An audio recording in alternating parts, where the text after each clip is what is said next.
En el día de hoy tenemos a un artista emergente que está revolucionando el panorama musical, en concreto del género pop rock español. Está brindando al género un ambiente mucho más moderno, mucho más único. ¿Cómo estás, Mekin? ¿Qué tal? ¿Todo bien? Te quería preguntar, eres un artista emergente que, quien dice, acaba de empezar en la música. Sacaste tu primera canción en 2021. ¿Qué te llevó a sacar canciones? Pues yo era un poco, suena un poco a cliché, pero era el típico chaval que estaba un poco en clase ahí medio apartado, 15, 16 años, como súper atormentado por la vida y por las cosas. Y ahí empecé a escribir un poco, no poemas, porque no eran ni poemas, no seguía ningún tipo como de estructura literaria, pero como mis cosas, ¿no?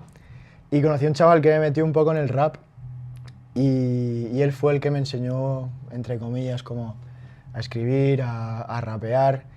Y desde ese momento me di cuenta de que me molaba mucho, o sea, siempre me ha molado como mucho crear cualquier cosa. Me gusta mucho el vídeo, la fotografía.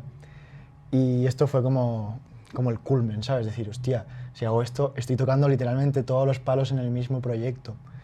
Y con 18 años me regalaron mi primera guitarra y ahí fue que empecé a componer y a escribir y a hacer como música bueno, música en general. Y como artista, ¿cómo recibes esa inspiración de querer empezar a escribir una canción? Por ejemplo, hay mucha gente que le viene la inspiración en cualquier momento, coge un papel guarrindongo y se pone ahí a escribir lo primero que se le pase por la cabeza. ¿Cómo es tu proceso de crear una canción? Pues bueno, creo que ha evolucionado un poco, sobre todo en los últimos 2 años, porque yo al principio era muy de lo que tú dices, ¿no? De me pasa una cosa una noche, esa mañana me levanto, yo me buscaba un beat de YouTube en su momento y cogía y empezaba literalmente a vomitar, en plan, lo que me había pasado, lo que quería contar y lo que quería decir, y de una forma como muy pura. Le guardo como mucha nostalgia a todo eso. De hecho, yo empecé a hacer los temas en el coche porque me daba cosa hacerlo en mi casa. Entonces me bajaba al coche con un colega, nos comprábamos un par de cervezas y ahí componíamos los temas súper bien, como eso, vomitando todo y escribiendo todo. Pero desde hace un par de años trabajo con músicos, trabajo con un productor que se llama Álvaro Ferrer y, y el proceso de composición es diferente, pero es otra manera, es mucho más pausado, mucho más pensando qué quiero decir, qué no, cómo lo quiero decir, cómo vamos a meter cada cosa para que esté sonando a lo que yo quiero que suene. Entonces, bueno, ese ha sido como un poco el proceso. Como artista, ¿tienes algún referente, algún ídolo en el que te fijes, que quieras como optar a ese sonido o a cierta performance, yo que sé, en el escenario? ¿Tienes algún referente? Pues ha ido un poco cambiando y evolucionando. Cuando era pequeño, te voy a contar una anécdota, yo cuando estaba en el comedor en infantil, ¿sabes? Mi comedor como que tenía unas ventanas que se veía como el patio de infantil, ¿no?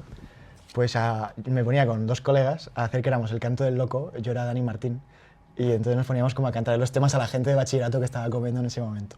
Entonces, como cuando era más chiquitillo y tal, pues toda esta movida, el canto del loco, Efito, Melendi, todo lo que sonaba un poco en cadena dial, porque mi hermana mayor nos recogía del coche y toda la música que yo mamaba era de mi hermana mayor que nos ponía o en casa o en el coche.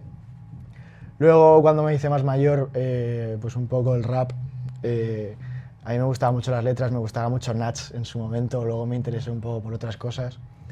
Cuando empecé a hacer pop rock, descubrí a los americanos, descubrí a Machine Gun Kelly, a Post Malone, aquí en España a Walls, a Gens, esta peña, que admiro un montón como artista. Y ahora la verdad que estoy centrado un poco en otra cosa, he descubierto mucho rock español, mucho rock americano, tengo unos colegas que saben un montón y les gusta mucho y me enseñan mucho. Y ahora estoy escuchando mucho pop americano, mucho pop británico y estoy un poco en eso. Hace un año sacaste tu primer EP, que se llama Volver a casa. Cuéntanos un poco de qué trata ese EP.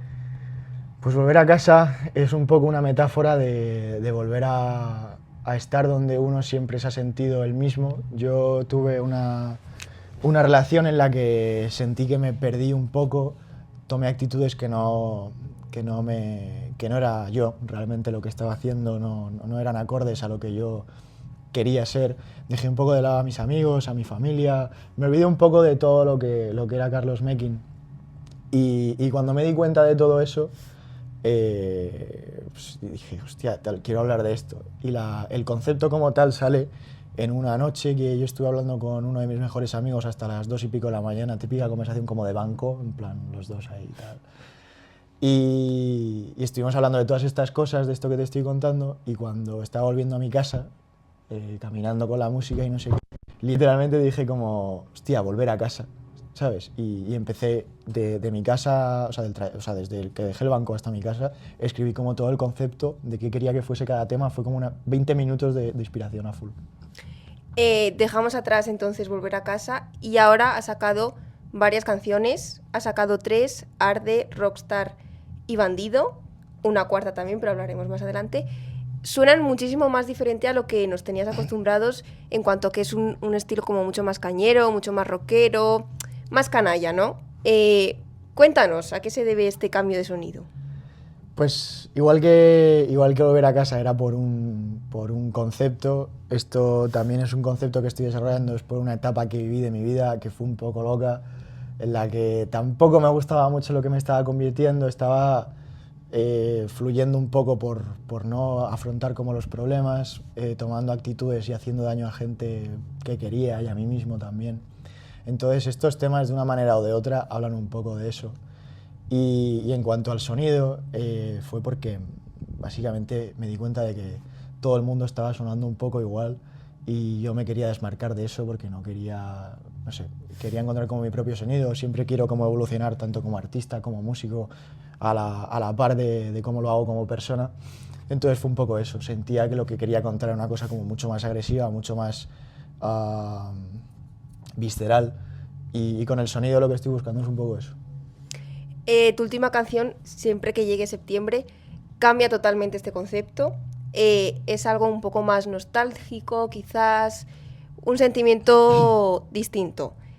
Cuéntanos un poco sobre esta canción. Pues todos los temas que han ido saliendo forman parte de este proyecto y cada uno habla de una cosa de mí o de un momento de mí como triste o enfadado o de algo que no me gustaba. Y en concreto este tema se lo escribí a mi abuela en el proceso en el que, bueno, mi abuela nos dejó hace casi un año ya y fue una cosa como muy natural. El tema habla un poco como de cada etapa que vas viviendo del duelo. Eso al principio, pues, siempre desde el lado como muy positivo, porque mi abuela me dejó como muchas cosas buenas y yo siempre he querido recordarla como por todo lo bueno que me dejó, no por, joder, la echo de menos o qué triste estoy o no sé qué, que por supuesto también, pero siempre que la intento recordar es como una sonrisa en plan, hostia, mi abuela en verdad era una reina, ¿sabes? Y es un poco eso, ese tema habla de toda esa fase del duelo desde una parte de vista positiva, excepto el final que es un poco más triste, pero sí. Y has dicho antes que todo esto, este conglomerado de temas, vienen dándose en torno a un proyecto. Sí. ¿Queda algo por sacar? ¿Queda algo por lo que nos quieres contar? Te lo voy a desvelar en exclusiva. Ah, bueno. No sé cuándo sale esto, pero sí, el proyecto se llama Cao. A día de hoy no sé muy bien cuándo va a salir, pero saldrá en mayo más o menos. Y lo presentaremos también el 6 de junio en un concierto. Y nada, el concepto es un poco eso que te explicaba antes. Muchas cosas de mí mismo y decisiones y acciones que estaba haciendo que realmente no me gustaban y que lo hacía un poco porque me sentía tan mal que era como mi manera de huir de esos problemas, ¿sabes?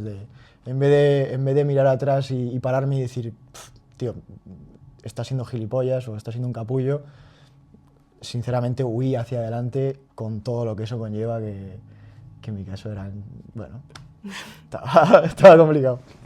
Y todo este proyecto lo vas a presentar, ya que estamos aquí en una sala de ensayo, con la batería y el bajo ahí detrás, ¿vas a llevarlo directo?